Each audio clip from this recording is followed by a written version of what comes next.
Understanding how to capture API errors and communicate them to users is an important part of any application.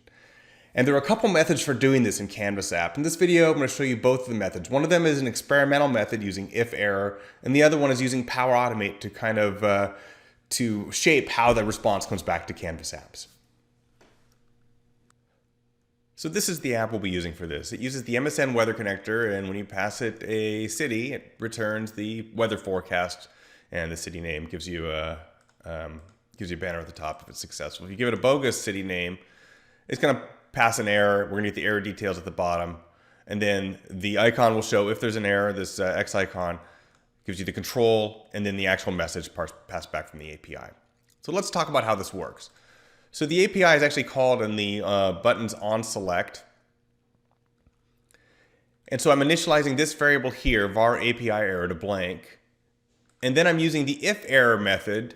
And the if error method, by the way, is an experimental setting that's enabled here in the advanced settings. The formula level error management has to be turned on for that to work. But once that's turned on in your app, then you can use this method. And so I'm setting var results equals to if error. This is where I call the API, passing in the city name. And then the first parameter of if error, I'm saying if there's an error, we're going to set this variable, var API error, the one we initialized up here, to the error info.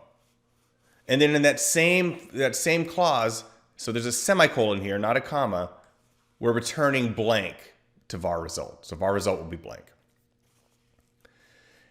And so if there's an error, var API error will be populated, var result will not be. And so if API error is blank, then we have success, and we can show the notification banner for success. If it's not blank, then we can show the error. And in particular, we're showing the message from the error, and then we're setting the notification type as error. Now to show the detail down below then, we use that same information. And so the visible on this icon is set to not is blank var API error, right? So it'll turn on only if there's an error. And then the control here is also returned from var API error dot control, that's returned explicitly, as well as the property, so in this case on select, that caused the error. Now getting out the message is a little more difficult. So here's what comes back from the API, and this is specific to the MSN weather API. We get this JSON format. But there's no easy way in a Canvas app to parse out this JSON.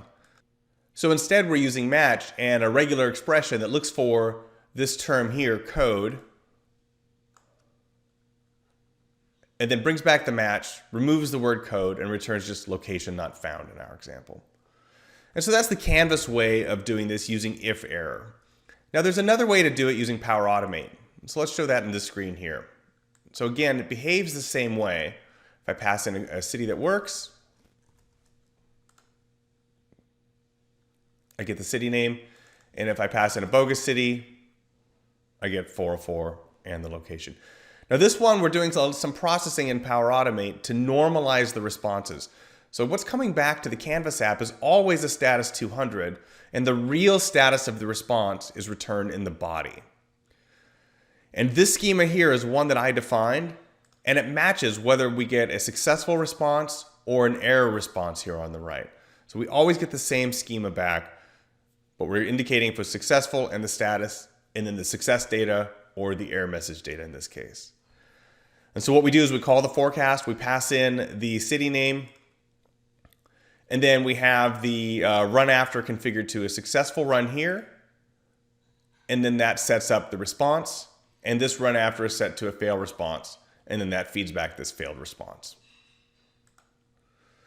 And so simply on this case, we're running that flow on the button and then bringing back the explicit data we need from that response schema that I created. And so in this case, there's no need to parse out in the Canvas app the JSON return from the API because we're doing that in Power Automate. And you can see here on this icon, visible is just set to was the call successful. So 2 ways of doing this. Of course, now if you're using Power Automate, you do want to factor in the number of API runs that your users will have. How frequently will they be calling this app, and will that be within the license limits that they have for calling Power Automate under their name, under their license? But here's 2 options to handle a pretty common scenario, and the if error is still experimental and evolving now, but it's something that you can use or test out in your Canvas apps, or evaluate either one of these 2 ways for handling API errors. Thanks for watching PowerCat Live.